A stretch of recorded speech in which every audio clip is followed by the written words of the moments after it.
ప్రజాస్వామ్యానికి ప్రమాదం ఉంది, రాజ్యాంగం ప్రమాదంలో ఉంది, రిజర్వేషన్లు రద్దవుతాయి, ఇలాంటి మాటలు చెబుతూ కాంగ్రెస్ పార్టీ ఈ సార్వత్రిక ఎన్నికల్లో ఓట్లను దండుకోవాలనే ప్రయత్నం చేస్తోంది. అయితే అలాంటి పార్టీయే మరి తనని తాను సెక్యులర్ పార్టీగా, సెక్యులర్ విధానాలను ముందుకు తీసుకువెళ్లే పార్టీగా చెప్పుకునే కాంగ్రెస్ పార్టీ మత విద్వేషాలను రెచ్చగొట్టడం ఎంతవరకు సబబైన పని అని ఒకసారి ఆత్మవిమర్శ చేసుకోవాల్సిన అవసరం ఉంది. తెలంగాణలో నిర్మల్లో జరిగిన జనజాతర సభలో సాక్షాత్తు కాంగ్రెస్ పార్టీ అగ్రనేత, కాబోయే ప్రధానిగా చెప్పుకునే రాహుల్ గాంధీ ఎదుటే ఈ మత విద్వేషాలు కొనసాగాయంటే అది ఎంతవరకు వెళ్ళిందో అర్థం చేసుకోవాలి. ఇది తెలంగాణ కాంగ్రెస్ పార్టీ యొక్క విధానమా లేదా కాంగ్రెస్ పార్టీ యొక్క జాతీయ విధానమా ఆలోచించుకోవాల్సిన అవసరం ఉంది.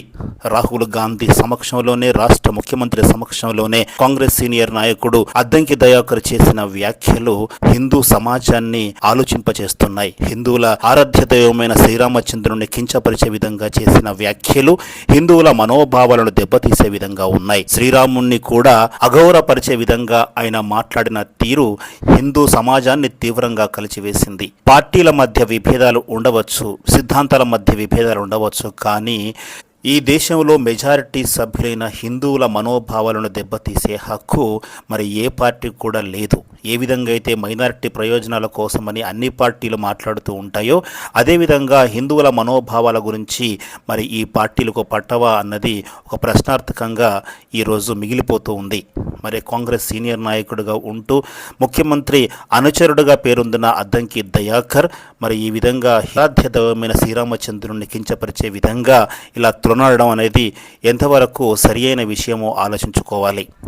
ఒక పక్క మన రాజ్యాంగం కూడా రామరాజ్యం యొక్క ఆదర్శ విలువలను ఆదర్శంగా తీసుకొని రూపొందించిందన్న విషయాన్ని గుర్తుంచుకోవాలి. ఆనాడు మహాత్మా గాంధీ రామరాజ్య స్థాపన కొరకే స్వాతంత్ర ఉద్యమం కొనసాగుతోందని, రామరాజ్య స్థాపనే ధ్యేయంగా కాంగ్రెస్ పార్టీ పోరాడుతోందని మరి ఆయన ఆనాడు సెలవిచ్చారు. కానీ అలాంటి రామరాజ్య స్థాపన, అలాంటి ఆదర్శ రాజ్యాన్ని యొక్క ప్రభువైన రాజు, ఈ భారతదేశానికి పూర్వీకుడు, ఒక ఆదర్శప్రాయమైన పరిపాలనను అందించారు. ఈనాటి వరకు కూడా రామరాజ్యం గురించి మనం మాట్లాడుకుంటున్నామంటే ఆయన ప్రజలను ఎంతగా కన్నబిడ్డలాగా చూసుకున్నారు, ఎంతటి ఉత్తమమైన పాలనను అందించారో అన్నది మనం అర్థం చేసుకోవచ్చు. అలాంటి శ్రీరామచంద్రుణ్ణి వేలెత్తి చూపే విధంగా, సీతమ్మ తల్లిని వేలెత్తి చూపే విధంగా, వారి దైవత్వానికి భంగం కలిగే విధంగా వారికి అగౌరవపరిచే మాటలు మాట్లాడటం అనేది, హిందూ జాతిని ఆయన వేలెత్తి చూపడం అనేది ఇది ఏమాత్రం కూడా సరి అయింది కాదు. సెక్యులర్వాదిగా చెప్పుకునే మరి కాంగ్రెస్ నాయకులు మరి సెక్యులరిజం అంటే కేవలం హిందూ వ్యతిరేకమా అన్నది ఆలోచించుకోవాల్సిన అవసరం ఉంది. మరి ఒకవేళ అద్దంకి దయాకర్ తొందరపడి ఉంటే, అనాలోచితంగా మరి ఆయన ప్రసంగం చేసి ఉంటే మరి అక్కడే ఉన్న కాంగ్రెస్ సీనియర్ నేత రాహుల్ గాంధీ కూడా లేదా ముఖ్యమంత్రి రేవంత్ రెడ్డి కూడా స్పందించలేదు, దాన్ని ఖండించలేదు. అంటే వారి విధానం ఏమిటన్నది స్పష్టంగా మరి అర్థమవుతోంది. ఒక నాయకుడు ఒక వర్గం యొక్క మనోభావాలను దెబ్బతీసే విధంగా మాట్లాడుతున్నప్పుడు మరి వారించాల్సింది, దాన్ని సవరించాల్సిన బాధ్యత అక్కడే ఉన్న కాంగ్రెస్ నాయకుల మీద ఉంటుంది. అదేవిధంగా జాతీయ పార్టీ మీద కూడా ఉంటుంది. మరి స్వయాన ముఖ్యమంత్రి పిసిసి అధ్యక్షుడు కనుక పార్టీ పరంగా జరిగిన తప్పొప్పులను కూడా సరిదిద్దాల్సిన అవసరం ఉంది.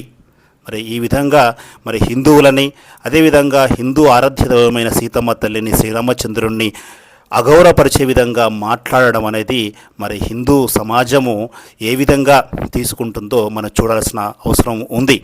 గతంలో 2019 ఎన్నికల్లో ఆనాడు బీఆర్ఎస్ అధినేత మరి కేసీఆర్ హిందువులపై చేసిన వ్యాఖ్యలు ఎంతటి నష్టాన్ని తీసుకువచ్చిందో మనం కళ్ళారా చూసాం. అప్పుడే బీజేపీ తన సత్తాను చాటుకొని హిందువులను సంఘటితం చేసి 4 స్థానాలను గెలుచుకోగలిగింది. అప్పటి నుంచే కేసీఆర్ యొక్క పతనము ఆరంభమైందని చెప్పుకోవచ్చు. 5 ఏళ్ల ప్రస్థానంలో కేసీఆర్ పూర్తిగా అధికారం కోల్పోవలసిన పరిస్థితికి మరి 2019 ఎన్నికల్లో తాను చేసిన వ్యాఖ్యలే అని గుర్తుంచుకోవాలి. సో ఇప్పటికైనా కూడా మరి కాంగ్రెస్ నాయకులు దీన్ని పునరాలోచన చేయాల్సిన అవసరం ఉంది, దీనిపై స్పందించాల్సిన అవసరం ఉంది, హిందూ సమాజానికి సమాధానం చెప్పవలసిన అవసరం ఉంది.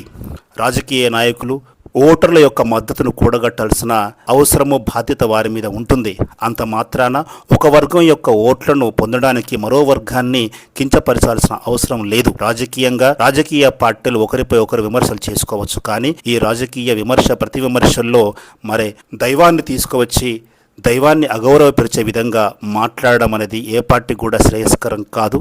కాబట్టి కాంగ్రెస్ పార్టీ సెక్యులర్ పార్టీగా చెప్పుకునే పార్టీ కాబట్టి ఇకనైనా కూడా హిందూ సమాజం పట్ల, హిందూ దేవుళ్ల పట్ల తన వైఖరి ఏమిటి అన్నది ప్రజలకు స్పష్టం చేయాల్సిన అవసరం ఉంది. లేకపోతే హిందూ సమాజానికి మరి కాంగ్రెస్ పార్టీ దూరం కావాల్సిన పరిస్థితులు ఏర్పడతాయి. 500 సంవత్సరాల తర్వాత కోర్టు తీర్పు ద్వారా అయోధ్యలో రామాలయ నిర్మాణం జరిగి ప్రాణప్రతిష్ఠ కార్యక్రమానికి మరి ఆహ్వానం అందినా కూడా కేవలం బీజేపీ నాయకుడు ప్రధానమంత్రి నరేంద్ర మోదీ ప్రథమ పూజ చేయడానికి ముఖ్య అతిథిగా హాజరవుతుందన్న నెపంతో కాంగ్రెస్ పార్టీ ఆ కార్యక్రమానికి దూరంగా ఉండిపోయింది.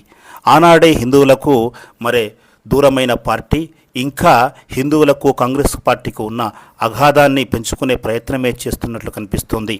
ఇప్పటికైనా కూడా కనీసము హిందువుల యొక్క మనోభావాలను గౌరవించి వారిని తన యొక్క లౌకికత్వాన్ని నిరూపించుకోవాల్సిన అవసరం ఉంది. లేదంటే మరి కేసీఆర్ చేసిన వ్యాఖ్యలకు ఎలాంటి పరిణామాలు ఆనాడు సంభవించాయో అదే పరిస్థితి మరి ఇప్పుడు కూడా పునరావృతమయ్యే అవకాశం కూడా ఉంటుందని భావిస్తున్నారు.